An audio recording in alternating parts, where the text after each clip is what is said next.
He stood outside his own shop that night, staring at the dark glass as if it no longer belonged to him, and the truth hit harder than the cold air. By morning it would be gone, taken away like everything else he had built with his own hands, and no one would even remember his name.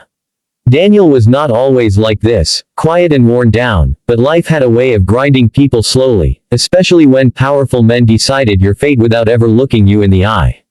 His boutique had once been full of light, customers, laughter, and hope, but months of pressure, rising debts, and one ruthless competitor had crushed it all.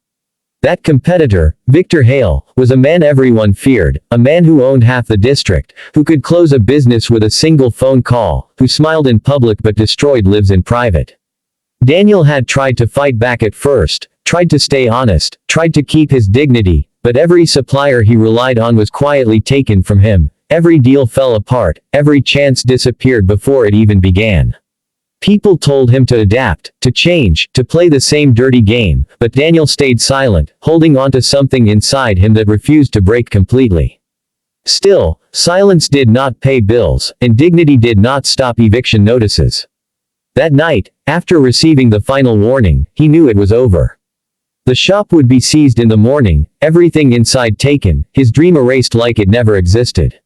He sat on the cold steps outside, his shoulders heavy, his eyes empty, and for the first time, he allowed himself to feel it fully, the sadness, the exhaustion, the quiet shame of losing everything while others watched without caring. Then he heard soft footsteps nearby, uneven, hesitant, and when he looked up, he saw a woman standing a few feet away, wrapped in worn clothes, her face pale from the cold, her eyes tired but alert. She looked like someone the world had already forgotten. She didn't speak at first, just glanced at the shop, then at him, as if trying to understand what kind of man sits outside his own business at night like a stranger. Daniel didn't ask who she was, didn't question why she was there, he simply looked away again, too tired to care.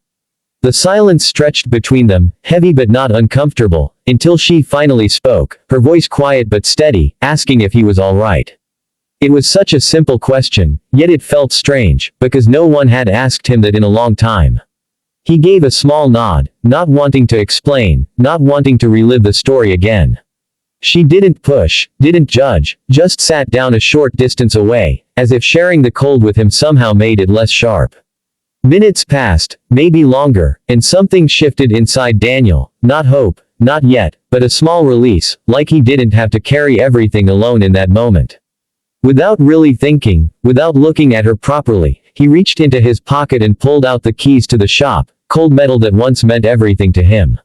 He held them for a second, then extended his hand in her direction. She hesitated, confused, her brows furrowing slightly as she looked at him.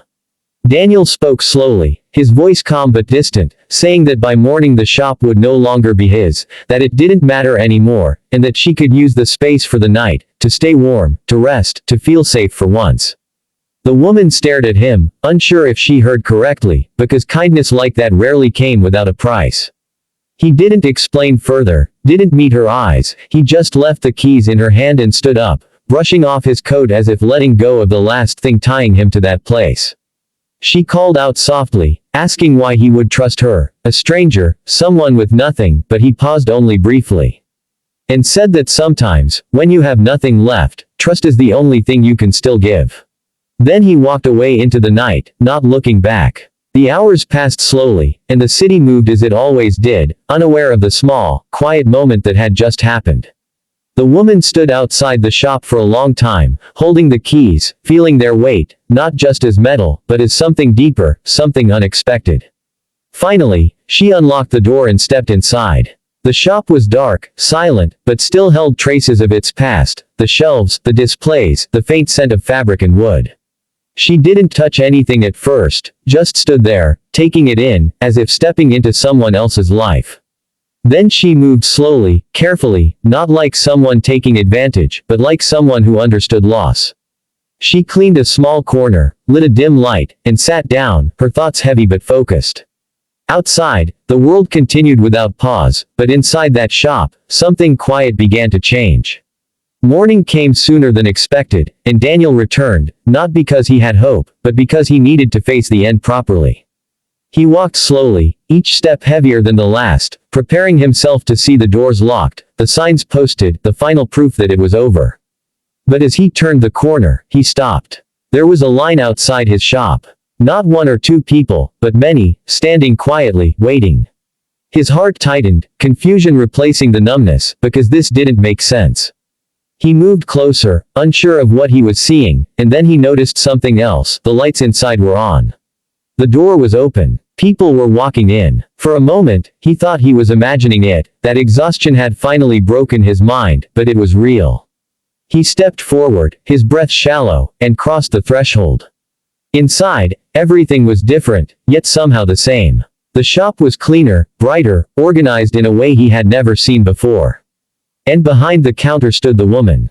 But she didn't look the same. She was still wearing simple clothes, but her posture was different, her eyes focused, calm, in control. Customers were speaking to her, asking questions, smiling, buying. Daniel stood frozen, unable to process what was happening. She noticed him after a moment, and her expression softened slightly, as if she had been waiting for this moment. She walked toward him, her steps steady, and stopped just a few feet away. For a second, neither of them spoke. Then she handed him the keys back. He looked at them, then at her, still trying to understand. She told him quietly that the shop was not finished, that it only needed a reason to be seen again. She explained that she had once worked in retail, years ago, before life had taken everything from her, and that she understood how spaces like this could feel alive again if someone believed in them. She had opened early, reached out to people nearby, told them there was a sale, told them there was something worth seeing. And people came. Daniel listened, his mind struggling to catch up, because this was not possible, not after everything that had happened. But it was real. The shop was alive again. Days passed, and the momentum didn't stop. More people came, word spread, and slowly, the weight on Daniel's shoulders began to shift.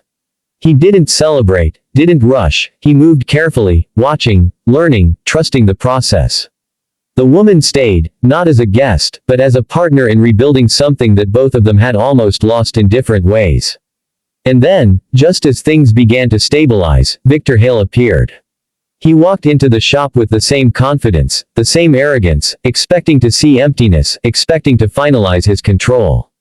But instead, he found life. His smile faded, slightly, replaced by something sharper. He questioned Daniel, his tone calm but threatening, reminding him of the debts, the contracts, the power he still held. Daniel didn't argue, didn't raise his voice, he simply listened, as he always had. But something inside him was no longer the same. The woman stepped forward then, her voice steady, presenting documents, records, evidence that exposed the unfair practices, the manipulation, the hidden deals that had been used to destroy businesses like his. Victor's expression changed, just for a second, but it was enough. Because this time, he was not untouchable. The evidence spread quickly, reaching people who could not ignore it, and for the first time, his power began to crack. Daniel didn't chase revenge, didn't seek to destroy him, he simply stood his ground, quietly, firmly, letting the truth do what it was meant to do. In the end, justice didn't arrive loudly, it came in shifts, in consequences, in the slow collapse of a man who once believed himself above everything. And Daniel, the man who had once sat outside his own shop with nothing left, stood inside it again, not as someone who had won, but as someone who had endured. He looked at the woman, the one who had walked in as a stranger and changed everything, and he understood something simple but powerful. Sometimes when you lose everything, the only thing that can save you is the one thing you give away without expecting anything back: trust.